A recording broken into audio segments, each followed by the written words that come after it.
I never thought I'd be writing something like this, but here I am. My name's Mike, and I always thought I had a pretty solid marriage with my wife, Lisa. We've been together for about 8 years, and everything seemed normal. Good job, nice house, 2 kids, the usual suburban life. From the outside, we looked like the perfect couple. But behind the scenes, things weren't quite as perfect as they appeared. It all started about 3 months ago when Lisa started acting a little different. She was more irritable, snapping at me over small things, and she suddenly became obsessed with her phone. She'd hide it whenever I came near or suddenly get defensive if I asked to see her messages. I shrugged it off for a while, convincing myself she was just stressed or maybe she was working extra hours at her job. But then she started canceling plans, saying she was too tired or had a headache. But I'd catch her sneaking out to her home gym for hours. That was weird because she's never been into working out seriously, just some yoga here and there. Honestly, I tried to ignore it because I didn't want to jump to conclusions. I thought maybe she was just having some midlife crisis or she was bored. I kept telling myself she'd tell me if something was wrong, but the gut feeling kept gnawing at me. My gut's never been wrong before and I should have listened to it. Then, about a week ago, I noticed the garage door was damaged. Not just a scratch or a dent, but a pretty big tear in the side of it, like someone had used too much force. I asked Lisa about it and she brushed it off, calling it an accident or kids messing around. But she looked nervous. That's when I decided to check the security footage from the house cameras. I figured maybe I'd see who was outside or what had caused the damage. What I saw made my stomach drop. I was watching footage from just last night and there she was, Lisa, going into the gym late at night. Around 10 p.m. I thought it was odd she was working out so late, but I figured maybe she was just trying to burn some stress. But then, at one point, the camera caught a figure coming out from the gym a little after midnight. It was a guy, definitely not me. I couldn't see his face, but I recognized the way they interacted. It was flirty. He was leaning in close, touching her arm, whispering something. I saw her smile, that fake, condescending smile she puts on when she's lying. My chest tightened. I couldn't believe my eyes. She was cheating, I knew it without a doubt. I kept watching, and what made my blood run cold was that they didn't just talk. You could see them kissing behind that gym door, quick, sloppy, passionate. My wife was cheating on me with one of her physical therapy patients. The guy's name is Mark. He's young, in his late 20s, and I had no idea she was even seeing anyone besides me, much less sneaking around in our own home gym. I sat there, frozen, staring at the screen. My mind raced. How long has this been going on? How long has she been lying? And the worst part, she's been lying to my face every single day, pretending everything's fine, while she's sneaking off with some guy from her work. That's when I realized I had to confront her, but I did. Want to do it childish or just lash out? I needed a plan, something calculated, because if she's capable of betraying me like this, I wasn't going to let her get away with just some weak apology or tears. She's going to regret this. I knew that much. I just didn't know how far I was willing to go yet. I spent the next few days trying to process everything. Honestly, I was in shock. It was like my entire world had been turned upside down overnight. I kept replaying the footage in my head, seeing her smile, hearing the whispers, knowing what was happening behind my back in my own house. The betrayal cut deep, but what hurt even more was the sense of helplessness I felt, like I was caught in a nightmare I couldn't wake up from. I didn't want to jump into action right away. I needed to think, to plan, because I knew Lisa's type. She's manipulative, bitchy when cornered, and she's got a way of twisting everything around to make herself look the victim. The worst part was her lies. She's always been a good liar, sweet, convincing, and totally unrepentant when she gets caught. She'd deny everything, probably call me paranoid or accuse me of snooping. I had to be smart about this, so I started watching her more carefully. She was always dismissive when I brought up her mood swings, her late nights, or her odd behavior. She'd roll her eyes, call me paranoid, and tell me I was imagining things. She'd say, "You're just overthinking again, Mike. Nothing's going on. Stop accusing me of stuff I didn't do." That fake, sarcastic tone she slips into when she's lying, it made me sick. One thing I noticed is that she started cleaning the house more obsessively. emptying drawers, wiping down surfaces, even going so far as to hide things in places I'd never think to look. I found some of her personal stuff hidden in a box in the garage, stuff I'd never seen before. Little trinkets she claimed were from her childhood. But what was suspicious was that she was acting overly defensive whenever I asked about her whereabouts or who she was talking to on her phone. I needed evidence, concrete proof, so I set up a second camera outside the gym. I wasn't just going to take her word anymore. I wanted to see for myself what was really happening. The footage was clear. Every night she was sneaking into the gym with that guy Mark.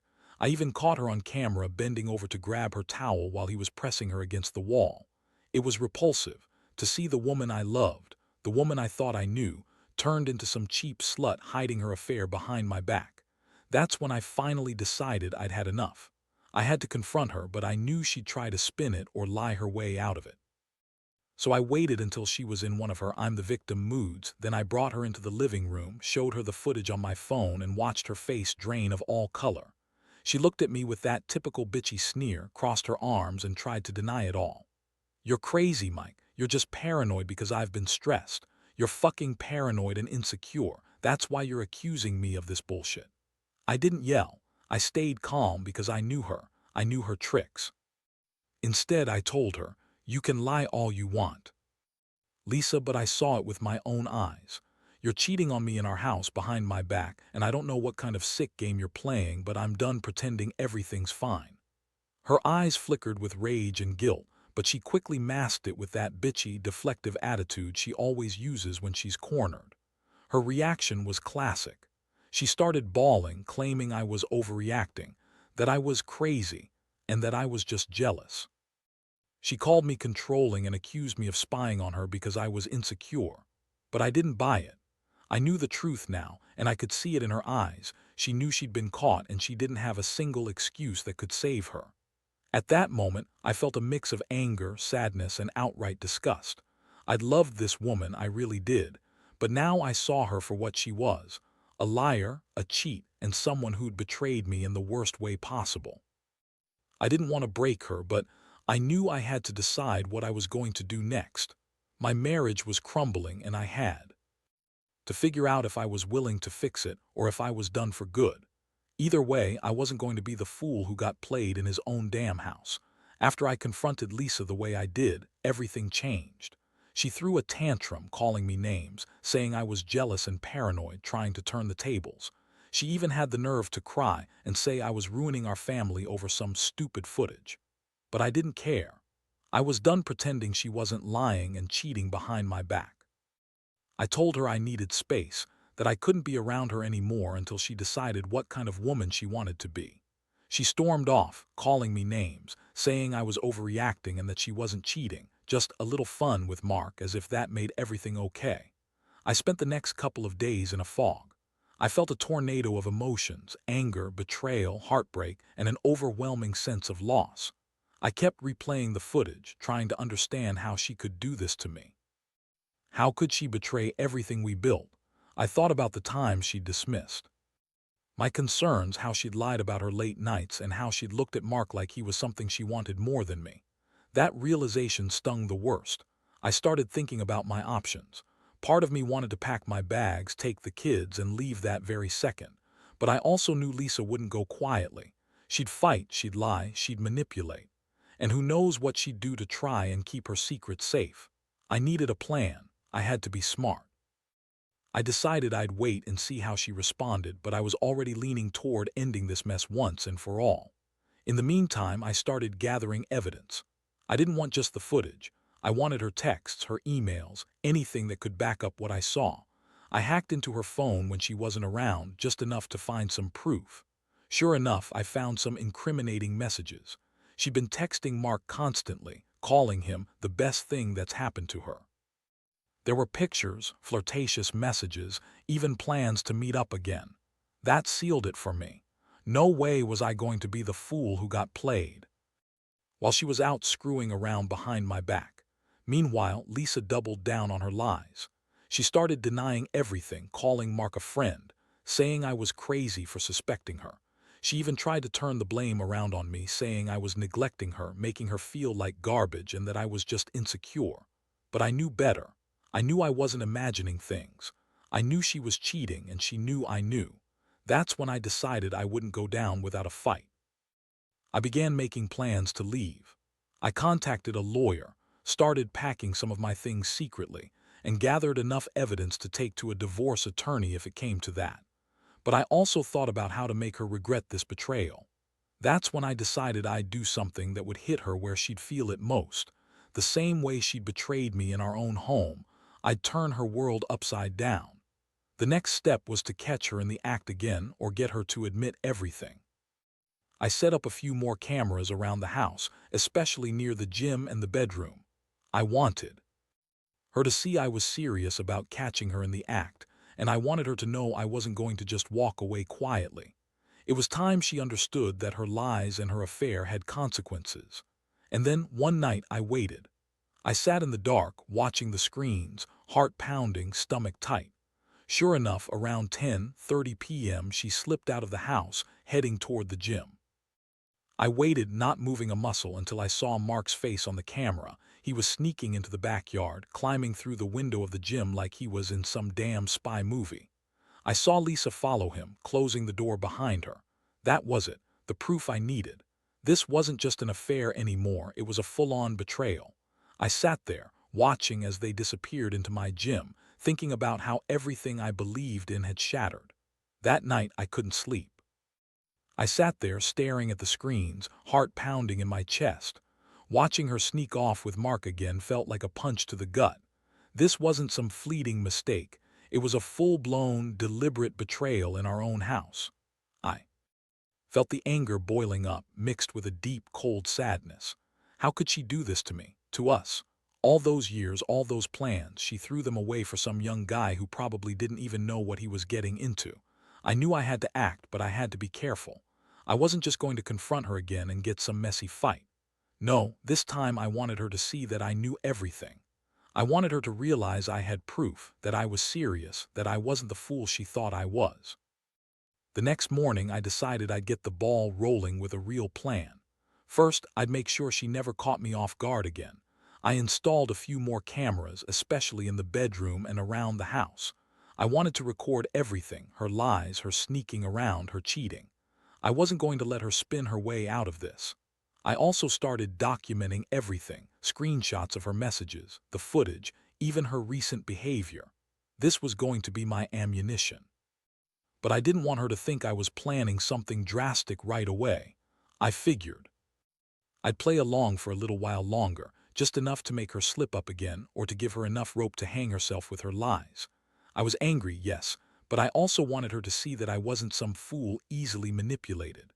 A few hours later, she came home looking like she'd been caught in a tornado. Her eyes darted around and she was trying to act normal, but I knew better. I followed her around the house, pretending everything was fine, while secretly recording her every move. She was on edge, snapping at the kids, snapping at me, and trying to deny she'd been sneaking out again. I kept quiet, just watching her, waiting for the right moment. Then she finally snapped. I confronted her about her attitude, her suspicious behavior. That's when she lost it. She started screaming, calling me crazy, possessive, and accusatory. She insisted she was just stressed and that Mark was just a friend, a client, and that I was overreacting. That fake, innocent act she puts on when she's lying. I kept calm, but inside I was seething. I told her I had enough evidence to prove everything and that if she kept lying, she'd only make it worse for herself. She tried to deny, to manipulate the situation to make it seem like I was the one at fault. She said I was controlling, that I was jealous, and that I was destroying her reputation. She looked at me with that bitchy sneer, thinking she could outsmart me. But I knew better now. I knew who she was, just another selfish woman who thought she could get away with anything. I told her I'd had enough of her lies, that I was done pretending. I told her I was going to find out the truth once and for all, and if she wanted to keep her affair, she could do it without me, because I was about to show her that her actions had consequences. I had the footage, the messages, everything. I was ready to end this chapter of our lives, whether she liked it or not. I could see her panic setting in. That moment, she realized I was serious. The mask was slipping, and she knew she'd messed up big time. I didn't say much after that. I just told her she had to leave, that I didn't want her near me or the kids until she figured out what she really wanted. And I made sure she knew damn well that I wasn't going to be the fool she thought I was anymore. I was done being betrayed in my own house. After that confrontation, the atmosphere in the house was tense as hell. Lisa stormed out, yelling that I was crazy and that I was ruining everything. She packed a bag and left, but not before throwing a few more insults my way. I watched her get into her car, her face twisted with rage and shame. I felt a strange mix of relief and emptiness. Relief because I finally knew the truth, and emptiness because I realized my entire marriage was a lie. Over the next few days, I kept my distance. I stayed quiet, letting her stew in her own guilt. I had all the evidence I needed: videos, messages, the damaged gym door, and her own behavior. I was already talking to a divorce lawyer, but I wasn't in any rush. I wanted her to see that I was serious, that I wasn't some pushover anymore. While she was gone, I also started planning my next moves. I couldn't trust her anymore, not really. She lied to my face for months. I knew I had to protect myself and my kids. I didn't want her to spin some story about how I was the bad guy. So I documented everything, talked with a lawyer, gathered evidence, and even made a timeline of all her lies and indiscretions. I wasn't going to be blindsided again. Then I decided I'd confront her again, but this time on my terms. I set up a meeting at her favorite coffee shop, wanting her to face the facts. I wanted her to understand that I knew everything: her affair, her lies, her manipulations. I brought all the evidence with me. When she saw it, her face fell. She tried to deny it at first, but I laid out the footage and texts. Her eyes widened, and for a second she looked genuinely scared. That's when she started with her usual crap, crying, begging, saying she'd change, that it was just a mistake, that she loved me. But I wasn't buying it. I told her she'd crossed the line, that I couldn't trust her anymore, and that I was done with her bullshit. I made it clear I was filing for divorce and I'd be better off without her lies and cheating. Her protests turned into angry tears, and she called me heartless, stingy, and every other name she could think of. I just sat there calm, knowing I'd already made my decision. That moment, I felt a strange sense of closure. I wasn't happy, not by any means, but I finally saw her for what she was. She was a manipulative, selfish woman who thought she could get away with anything because she was beautiful and charming.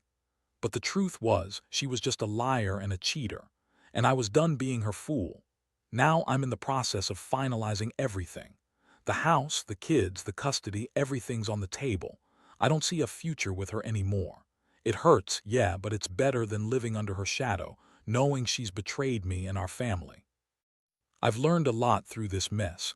Trust is fragile, and once it's broken, it's damn near impossible to repair.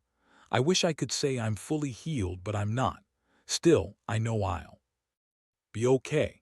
And I hope anyone dealing with something similar learns that sometimes you have to face the truth head on and do what's best for yourself, even if it hurts like hell in the short term. I just want to move on and find peace. That's all I ever wanted. So here I am, a few months after everything went down. The house is quiet now, and I've moved out into a small apartment nearby. The divorce is finalized, and I finally feel like I have some clarity, though it's not exactly happiness. More like a heavy relief mixed with a kind of sadness you carry around for a long time. I guess I always knew I'd get to this point, but actually living through it was another story. Looking back, I realize I was painfully naive. I trusted Lisa, believed in the perfect marriage we built. But that trust was a house of cards, and her betrayal was the storm that brought it all crashing down. It hurt like hell to see her lie and cheat right under my nose, especially in our own home, where I thought we were safe. But more than anything, I learned that sometimes the truth is the only thing that can set you free, no matter how ugly it is. I won't lie, I second-guessed myself a lot, wondered if I missed signs or if I could have saved things. But honestly, I don't think I could have fixed this marriage. Her lying and cheating weren't just one-off mistakes, they were part of who she is. Seeing her with Mark, realizing she'd lied so effortlessly, it made me understand that some people just don't change. And I can't be with someone who doesn't respect the vows we once made. The kids are with me now, and I'm trying to give them stability while healing myself. It's not easy. I feel the sting every day, knowing she betrayed us all in the most intimate way. But I also know I have to be strong for myself and for them. It's not about revenge anymore. It's about reclaiming my life and rebuilding what I can from the wreckage. I've started going to therapy to work through the anger and betrayal. It's helping, reminding myself that I'm not the villain here, that I did everything I could to make it work, and that sometimes people just aren't who they appear to be. I've also cut ties with Lisa completely. No more lies, no more pretending. I don't need her drama in my life anymore. My biggest takeaway: trust your instincts and don't ignore the red flags. And if someone shows you they're capable of betrayal, especially behind your back, walk away. It's better to be alone than to be with someone who doesn't value you. I'll be okay eventually. I have to be. Because I've learned that life goes on, even after the worst betrayals, and that real peace comes from knowing you did the right thing for yourself. So that's my story. It's raw, it's painful, but it's real. If there's one thing I'd tell anyone reading this, it's to trust yourself.